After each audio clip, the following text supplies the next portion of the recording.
Alors l'homme de Dieu, qu'est-ce qu'on doit attendre par ce verset que vous avez énuméré un peu plus haut? Heureux les pauvres en esprit, car le royaume des cieux est à eux. Heureux les pauvres en esprit, car le royaume des cieux est à eux. Nous sommes dans Matthieu chapitre 5, verset 3.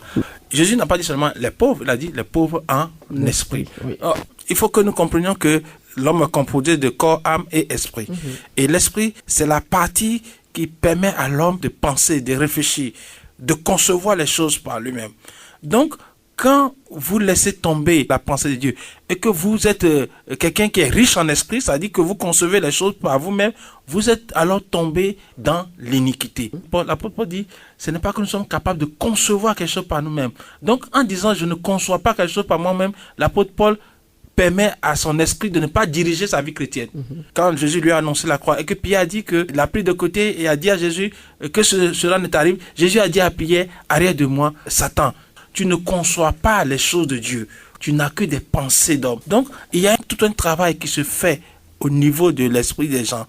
D'ailleurs, le premier aspect du péché, qu'on dit la faute, c'est le faux état d'esprit. C'est-à-dire que lorsque vous mettez en quelqu'un un faux état d'esprit, vous le conduisez automatiquement dans le péché. Et ça, c'est la spécialité du diable. C'est là où le diable agit le plus. Voyez-vous, le diable se lève et dit, aujourd'hui, l'homosexualité, c'est quelque chose de moderne. Alors, les gens sont épatés, c'est la modernité. Il a changé l'esprit des gens. Et les gens, tout le monde court derrière cette modernité qui est en réalité un péché emballé de modernité.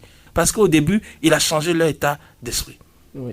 Et c'est pour cela, dans le christianisme, nous sommes appelés à vivre avec le Saint-Esprit, afin que le Saint-Esprit, lui, il nous communique ce qui vient de l'Esprit de Dieu. C'est pour ça que Jésus nous a dit, l'heure vient. Elle est déjà venue, où les vrais adorateurs adoreront le Père en esprit et en vérité. Leur esprit est renouvelé par l'Esprit de Dieu. Ils sont pauvres en esprit, mais ils sont riches des choses de l'Esprit de Dieu. Voyez-vous, donc il ne s'agit pas de pauvreté matérielle. Nous parlions aussi de la vie de juste, telle que les gens la conçoivent. Ça, c'est un péché en esprit. Ils ont conçu une vie et ils ont déposé cet état d'esprit dans l'église et ça dirige la vie des gens. Ça, c'est un péché. Mais le pauvre en esprit, il ira devant Dieu et lui dira, Seigneur, tu as dit que mon juste vivra par la foi.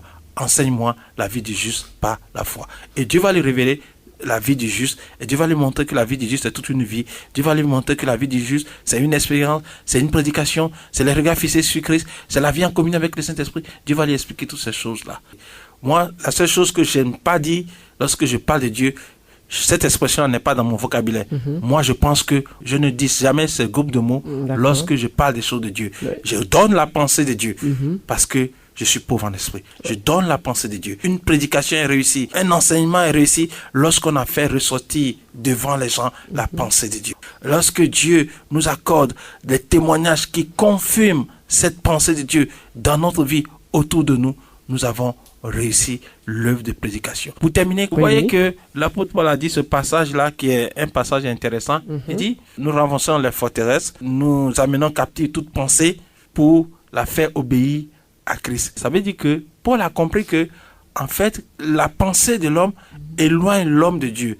Donc, il va mener un combat spirituel qui consiste à faire captive la pensée et à mener cette pensée-là à obéir à Christ. Parce que la pensée qui est de l'esprit a tendance à nous éloigner de Christ. On doit la faire prisonnière, lui ordonner d'obéir à Christ.